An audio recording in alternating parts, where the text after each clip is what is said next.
Some events leave a deep mark on history, but none on the land. This is the site of the Battle of Hastings. After almost 1,000 years, no traces of the bloody conflict can be seen. But here, the fate of England turned. It's where a king was killed, and his victor claimed the throne.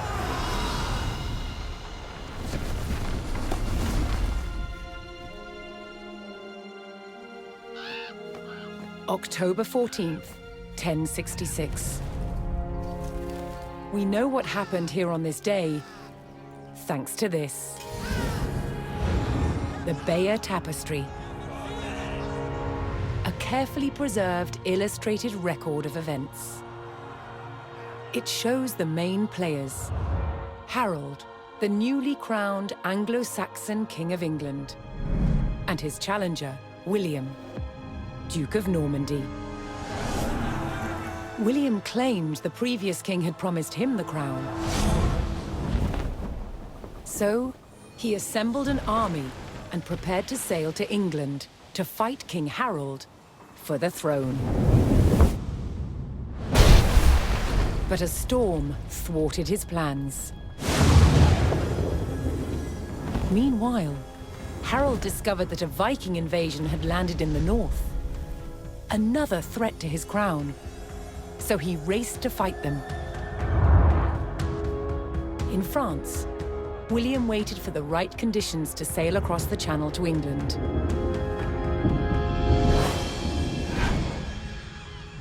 The weather cleared.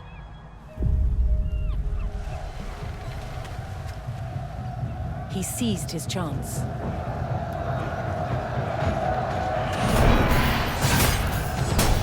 "250 miles north, Harold had defeated the Vikings. Now, hearing of William's arrival, his army sped south. At 9 o'clock in the morning, on this hill, William's Norman army were ready to do battle with Harold's Anglo-Saxon men. The stage was set, and up for grabs, England itself.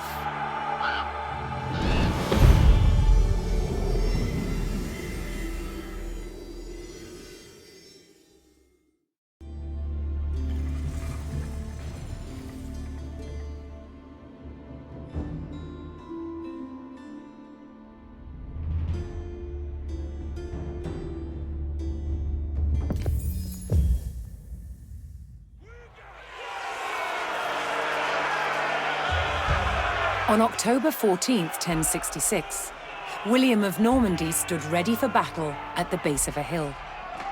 The high ground belonged to King Harold of England and his Anglo-Saxon army. Here, on this hilltop, the fate of England would be decided.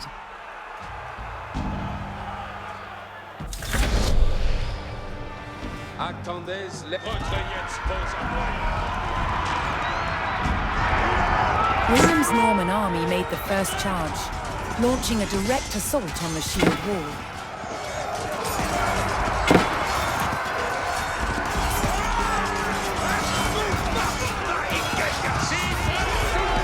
Though William's army fought fiercely against the shield wall, it would not yield. As one man fell, another took his place. Overlapping shields in tight formation made for a near impenetrable barrier. Realizing his army could not break the shield wall, William called for a retreat.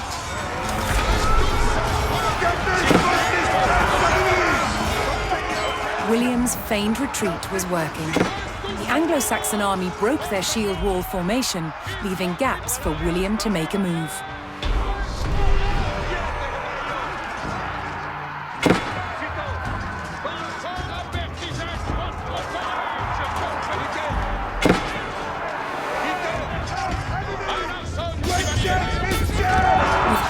Men no longer in shield wall formation, William could pick them off as they charged.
The Anglo-Saxons had deployed rows of spearmen to push back the invaders, but William had an answer: his sharp-eyed archers.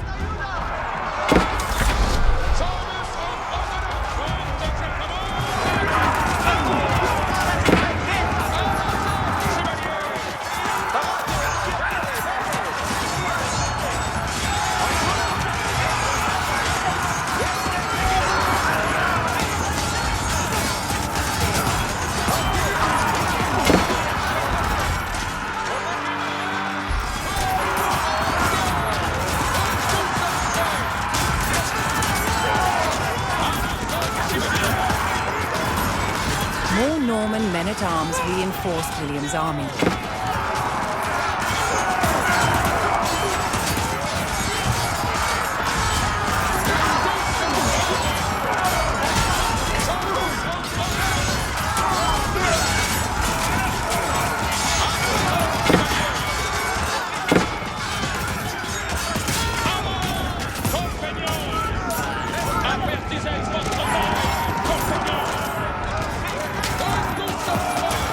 Anglo-Saxon archers joined the fray, and the Normans' deadly cavalry ready to charge.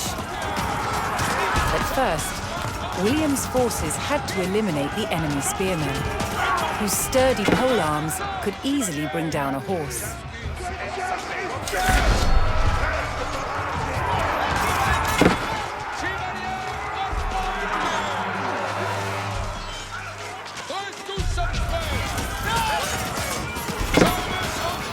Additional Norman archers joined the battle.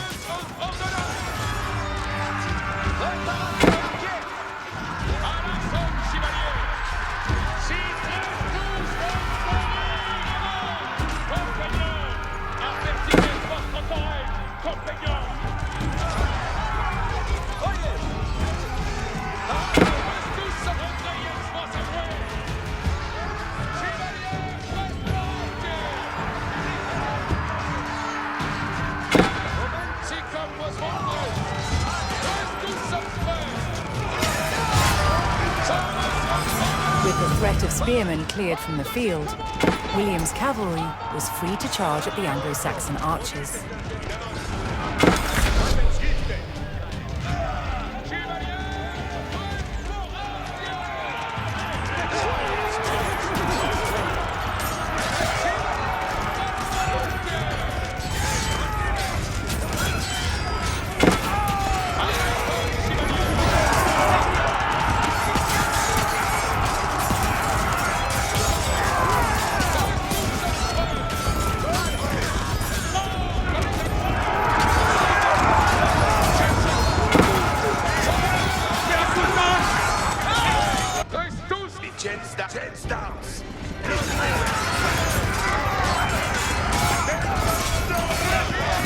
The Anglo-Saxon army was in disarray.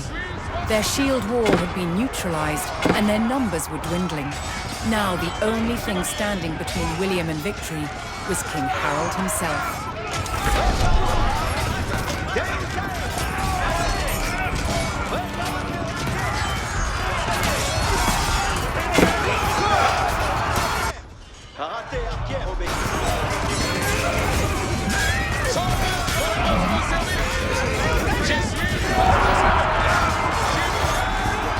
The last of Harold's men encircled their king, prepared to lay down their lives to save his.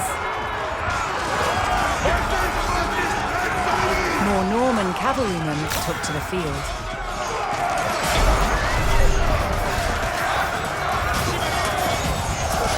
The Anglo-Saxon King Harold had fallen. In the confusion, some loyal soldiers fought to the death, while others scattered in panic.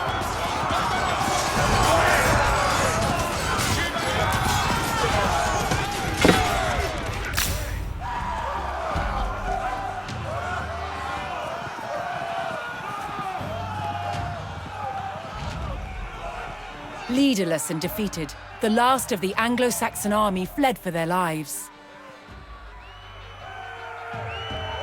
The Normans celebrated victory over the English king, but William's quest to rule England was just beginning.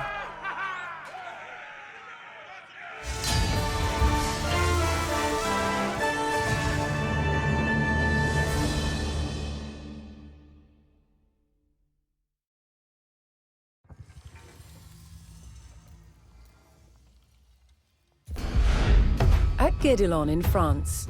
To understand how castles were constructed, they're building one from scratch, using just the tools and materials of the medieval age.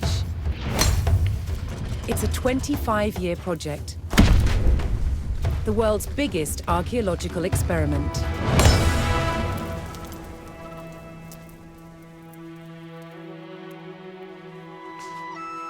The most important defensive feature of any castle was the wall surrounding it. Castle walls had to be incredibly thick in order to resist attack and absorb the impact of projectiles fired from trebuchets. The curtain wall was over 20 feet deep, interspersed with towers.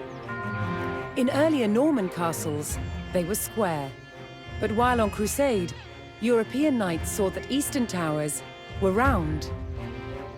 They realized that eliminating corners not only made them stronger, but also provided a better view of the surrounding landscape. Completing the walls will take some 30,000 tons of sandstone. Transport costs in the Middle Ages were incredibly expensive. So having a good supply of local stone close to the castle was vital. To extract it from the quarry, first a row of holes is hand-drilled. Once all the holes are ready, I'm ready to put in the iron wedges, and I'm ready to split it open by hitting very hard on each wedge with a big sledgehammer. The stone is split into usable blocks, then transported using horsepower and human effort.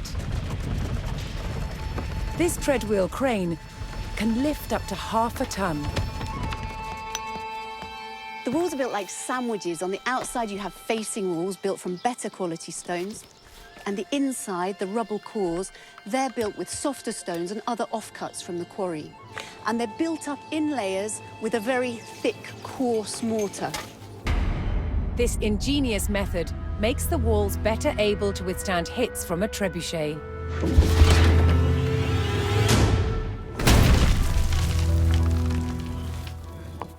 Sandstone is too hard to be carved into intricate windows, vaults, and steps. Instead, softer, more expensive limestone is used. These sophisticated building techniques make castles the ultimate feats of medieval engineering. It's a testament to their construction that so many still stand today.